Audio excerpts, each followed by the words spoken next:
चलने दीजिए। राजू तिवारी से आग्रह है, सारी बातें आपके आ गई है, अब विश्राम मत कीजिए। तो 3 विशिष्ट शिक्षकों बिहार लोक सेवा आयोग द्वारा अनुशंसित एवं नियुक्त महाविद्यालय अध्यापकों को महंगाई भत्ता, चिकित्सा भत्ता, शहरी परिवहन भत्ता, मकान किराया भत्ता या वार्षिक वेतन वृद्धि को HRMS पोर्टल पर अद्यतन कार्रवाई करने संबंधी पत्र निर्गत किया जा चुका है।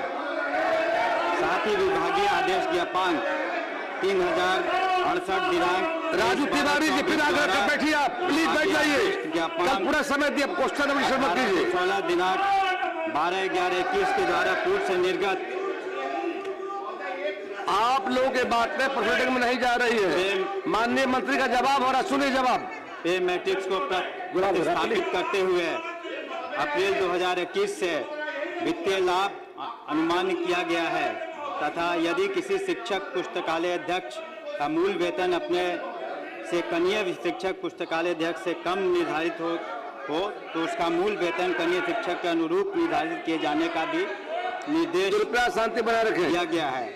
खंड 3 में उपरोक्त कंडिका में समाहित है। महोदय कोई पूरक हो तो आगे। माननीय सदस्य महोदय, आज राज्य के अंदर एक ही विद्यालय में 3 तरह के शिक्षक काम करते हैं। एक तो जो नियोजित है और विशिष्ट शिक्षक के रूप में एग्जामिनेशन नहीं देने के कारण वो अभी हैं। दूसरा है कि जो विशिष्ट शिक्षक हैं और तीसरा जो है BPSC शिक्षक हैं। और इस तीनों में एक ही विद्यालय में किसी शिक्षक को मकान किराया भत्ता जो है शहरी HRA मिलता है और किसी को नहीं मिलता है, और दोनों, और दूसरी बात है कि उसके अंदर में भी जो है डिफरेंस किया हुआ है। किसी को 10% मिलता है, किसी को 8% मिलता है, किसी को 4% मिलता है। तो मेरा माननीय मंत्री जी से सप्लीमेंट्री है कि क्या आप सभी शिक्षकों को शहरी क्षेत्र में जो रहते हैं तो उनके रहने के लिए जो HRA देते हैं उसमें समान रूप से जो है आप कोई निर्णय लेकर के आप 10% अगर देते हैं तो सबके लिए क्या 10% आप करना चाहते हैं कि नहीं, ये मेरा। माननीय मंत्री महोदय, इन्होंने माननीय सदस्य ने ठीक कहा कि 3 तरह के शिक्षक आज के दिन में कार्यरत हैं, लेकिन विसंगति किसी तरीके की ना हो, चाहे वो पे का मामला हो, HRA का मामला हो, अन्य जो भी भत्ता देय है उसमें ना हो, तो हम लोगों ने इस संबंध में सभी को सामान्य रूप देने के लिए हम लोगों ने कार्रवाई की है। विशेष करके HRA का इन्होंने जो प्रश्न उठाया तो उसमें 5 तरह के रेट हैं। एक जो दिल्ली में है वो 30% ऑफ बेसिक पे है, बाकी टियर 2, टियर 3, टियर 4, टियर 5 में 20, 10, 7.5 और 5% बेसिक पे का मिलता है। तो अधिकांश, जहाँ तक हम लोग की समझ है, अधिकांश जगहों पर, अधिकांश जिलों में ये जो वेतन विसंगति है या HRA का मामला है, अन्य को हम लोगों ने ठीक कर लिया है और कहीं कहीं ये काम बाकी है, कुछ बहुत कम रह गया है। जहाँ तक हमारी समझ है करीब 90% ये समस्या का समाधान हो चुका है। आने वाले दिनों में 10% का भी हम लोग कर लेंगे। संख्या बहुत है, 5,87,000 से ज़्यादा हैं शिक्षक, तो कहीं कहीं पर कैलकुलेशन में और ख़ास करके विशिष्ट शिक्षकों का बहुत सारे कागजात में भी कई बार कमी पाई जाती है। लेकिन इसके और हम लोग इसमें विभागीय पत्र भी दे चुके हैं और हर मंगलवार को इसकी समीक्षा भी की जाती है ताकि इस तरह की बात उत्पन्न नहीं हो। धन्यवाद। राहुल कुमार आ गई बात, सब बात आ गई। अब राहुल कुमार जी खड़े हुए, आगे हम बढ़ेंगे। अब बैठ जाइए प्लीज, आपका स्पष्ट हो गया, जवाब स्पष्ट हो गया। कहा तो 10% बच गया है, माननीय मंत्री ने कहा है कि 90% हो गया है, 10% जो बचा है सरकार के लिए प्रयासरत है, जाकर जल्दी कर लिया जाएगा। मुक्तिपुर के संदर्भ में, चूंकि मैं वहां से आता हूं, शिक्षक वहां मिलते हैं। नरहन पंचायत के मध्य विद्यालय नरहन, उत्क्रमित कन्या मध्य विद्यालय नरहन, प्राथमिक विद्यालय नरहन, नवसृजित प्राथमिक विद्यालय नरहन, नवसृजित प्राथमिक विद्यालय कापन, माधोपुर वार्ड नंबर 6, उत्क्रमित माध्यमिक विद्यालय भरपूरा आप लिख के दे दीजिए, पूरा पूछिए। समस्तीपुर जिला के अंदर जो है, ठीक है, आप लिख के ये दे जो दीजिए। सवाल है सर, वो पेंडिंग पड़ा हुआ है, वो आपके वहां पर डीओ के स्तर पर ये पड़ा हुआ है। और इसके साथ ही कई बार हाई कोर्ट के भी कई वेतन विसंगति का मामला जो है वो समस्तीपुर डीओ के पास में पड़ा हुआ है, उसको अविलंब माननीय मंत्री श्री राहुल कुमार जी सर। जवाब मिला है ना? जवाब अभी देखा है महोदय। चलिए। मैं पूरक सीधा पूछना चाहता हूं माननीय मंत्री जी से कि बिहार राज्य के तमाम राज्य कर्मी जितने भी हैं महोदय, सबके वेतन इंक्रीमेंट, वेतन वृद्धि संबंधित वित्त विभाग निर्णय करता है, उन्हीं का संकल्प है, उसके हिसाब से वो निर्णय होता है। लेकिन जो विशेष शिक्षक हैं उनके लिए अलग से शिक्षा विभाग ने एक अलग से एक संकल्प निकाला और उसके बाद उनका इंक्रीमेंट का कार्य हो रहा है। तो मैं माननीय मंत्री से सीधा पूछना चाहता हूं कि बाकी राज्य कर्मियों के तरह ही उनके भी जो वेतन वृद्धि हैं, जो 1 जुलाई और 1 जनवरी को होता है, उसके अनुरूप करना चाहते हैं? माननीय मंत्री है उसमें जब भी नियमावली बनती है या वेतन निर्धारण का मामला या वित्तीय कोई भी मामले होते हैं तो उसका निश्चित रूप से फाइनेंस डिपार्टमेंट पर उसकी सहमति ली जाती है। दूसरा, जो माननीय सदस्य ने अपना प्रश्न उठाया तो उसमें निश्चित रूप से जब विशिष्ट शिक्षक एक बार जब सरकारी सेवक बन गए हैं तब उनको जो भी सरकारी सेवक को जो भी सुविधाएं या जो भी देय होगा उनको भी मिलेगा। और जब से बीपी उन्होंने जो एक सक्षमता परीक्षा पास की है और करीब 2.5 लाख जो पास किए हैं तो उन लोग भी सरकारी सेवक हो गए, उन्हें भी वो सारी सुविधाएं दे है। जैसा कि पूर्व के माननीय सदस्य ने प्रश्न उठाया तो उस वक्त भी हमने कहा था और इसीलिए हम लोगों ने, चूँकि उनकी कैटेगरी अलग थी इसलिए अलग से इसका निर्धारण करना पड़ा, लेकिन उनके साथ किसी तरह का भेदभाव और विसंगति का प्रश्न नहीं उठता। धन्यवाद। श्री IP गुप्ता पूछ लीजिए। माननीय मंत्री ने कहा कि उनके साथ किसी तरह का भेदभाव नहीं हो रहा है।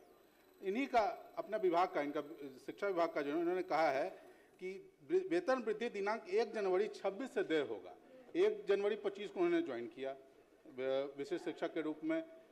जो जनरली जो भी वित्त विभाग से हैं उनको जुलाई 1 से मिलना शुरू होता है, तो पूरा 1 साल का इनका वेतन वृद्धि समाप्त हो गया। जबकि राज्य के अन्य कर्मी अगर होते तो उनको वेतन वृद्धि वित्त विभाग के हिसाब से होता। मैं माननीय मंत्री से सीधा जानना चाहता हूं कि वो बाकी कर्मियों के तरह ही ये जो उनका आदेश है इसको निरस्त करके वित्त विभाग के आदेश के आलोक में आदेश निर्गत करवाना चाहते हैं कि नहीं। और दूसरा, जो भी वेतन विसंगति है और जो अरियर भुगतान हो रहा है तो उसको तत्काल रूप से एकदम मिशन के रूप में, क्योंकि हर जगह पे इस पर लेकर अलग अलग जगह पर भ्रष्टाचार के और पैसे का डिमांड किया जा रहा है कि अब अरियर आपको मिलेगा। लेकिन तो माननीय मंत्री सीधे मैं 2 पूरक जो पूछना चाहता हूं कि जो भी उनको अरियर पेमेंट होना है तो बिना किसी भ्रष्टाचार के, बिना किसी अलग से पैसा दिए पेमेंट हो। दूसरा, वित्त विभाग के अनुरूप बाकी राज्य कर्मी के हिसाब से उनको वेतन वृद्धि का लाभ देना चाहते हैं कि नहीं देना चाहते हैं, ये मैं सीधा जानना चाहता हूँ। माननीय अध्यक्ष महोदय, जहाँ तक प्रश्न है एरियर्स का, तो वो डीबीटी के माध्यम से, चूँकि सरकारी सेवक हैं, HRMS पोर्टल पर ह्यूमन रिसोर्सेज मैनेजमेंट सिस्टम है जिसके तहत जो भी वो सॉफ्टवेयर है जिसमें पूरे बिहार के सरकारी सेवकों को दिया जाता है, तो किसी को कोई चेक या अलग से कैश नहीं दिया जाता। इसलिए भ्रष्टाचार का अगर कोई मामला है वैसे हमारी नज़र में नहीं है तो वो डायरेक्ट डीबीटी के माध्यम से HRMS पोर्टल के थ्रू उन्हें दिया जाता है। तो एरियर्स कैलकुलेट करके सीधे उनको पेमेंट होता है। और जहाँ तक इन्होंने जो डेट्स का बताया है उसको हम देख लेंगे, लेकिन जहाँ तक है कि आप एक बार जब पास कर जाते हैं उसके बाद आपकी काउंसलिंग होती है।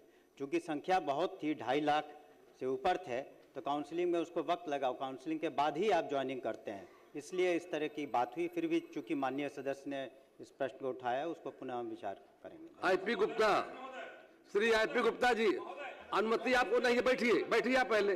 गुप्ता जी खड़े होइए, बैठिए। सारी बात आ गई है, बिना अनुमति के नहीं बोलिए। संदीप सौरभ बैठिए, आ गया सारी बात। राहुल जी ने सारी बात रख दिया है। चलिए गुप्ता जी खड़े होइए, आप प्लीज खड़े होइए आप। सर महोदय, मेरा सवाल सरकार से ये था कि क्लस्टर किचन के माध्यम से स्कूलों में जो खाना पहुंचाया जा रहा है वो गुणवत्ता विहीन है और ठंडा खाना पहुंचाया जाता है। सरकार का जवाब था अस्वीकारात्मक है, फिर विदिया भी है। अब सरकार कहती है कि जिसका अनुपालन ठीक है, एनजीओ सप्लाई कर रहा है। इसमें मेरे दो पूरक हैं सर। एक सरकार कहती है कि गुणवत्तापूर्ण गर्मा गर्म खाना पहुंचाया जा रहा है। ये जो गर्मा गर्म है, इसका टेम्परेचर नापने के लिए क्या सरकार के पास सेंट्रलाइज्ड कोई थर्मामीटर है? नंबर 1। दूसरा, आप सरकार रसोइया को बहाल करके रखी है स्कूलों में, 2 से 7 है छात्रों के संख्या के अनुसार से। जब आपके पास रसोइया है तो क्या सरकार ये जो क्लस्टर किचन बाहर में बिठा रखी है एनजीओ के माध्यम से, हम अब वही एनजीओ हमारे पास जो रसोइया उसको यूज करके स्कूल में ही खाना बना सकता है कि नहीं? ये दो मेरे पूरक है सर। माननीय मंत्री। माननीय अध्यक्ष महोदय, जहाँ तक गुणवत्ता का प्रश्न है तो उसके लिए हम लोगों ने अच्छी संस्थाओं से थर्ड पार्टी मूल्यांकन कराया जाता है। इस आलोक में जो थर्ड पार्टी हम कहना चाहेंगे, जैसे Chandragupta institute of management and planning CIMP Patna से, Asian development research institute ADRI से, Lalit Narayan Mishra institute of economic development and social change LN Mishra institute जो है, development of management institute Patna, Indian institute of management Bodhgaya, institute of hotel management catering technology and applied nutrition IHM Bodhgaya.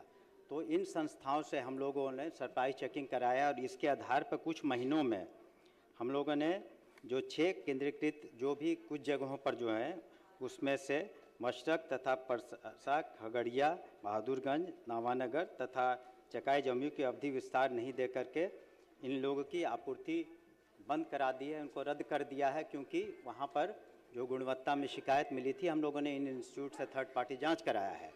तो इसलिए, और रसोइयों का जहाँ तक माननीय मुख्यमंत्री के निर्देश पर उनका मानदेय भी दुगना हुआ और अधिकांश जगहों पर उन्हीं के द्वारा ये किया जा रहा है। लेकिन संख्या चूँकि छात्र छात्राओं की, कृपया माननीय महोदय सदन ये जानना चाहेगा, ये बताना चाहेंगे कि अमूमन जिस दिन हमारा स्कूल चलता है तो 1 करोड़ 3 लाख बच्चों को हम लोग मध्याह्न भोजन देते हैं और हम लोग के पास रसोइयों की संख्या करीब 2 लाख है। तो इस वजह से कई जगह ये ज़रूरत पड़ जाती है कि हम लोग एनजीओ के माध्यम से इस तरह की कार्रवाई करें। तो कहीं भी रसोइयों के हित का हम लोगों ने नुकसान नहीं होने दिया है कि इसके कारण रसोइयों का हित नुकसानदेह, और अधिकांश जगहों पर वो बना रही हैं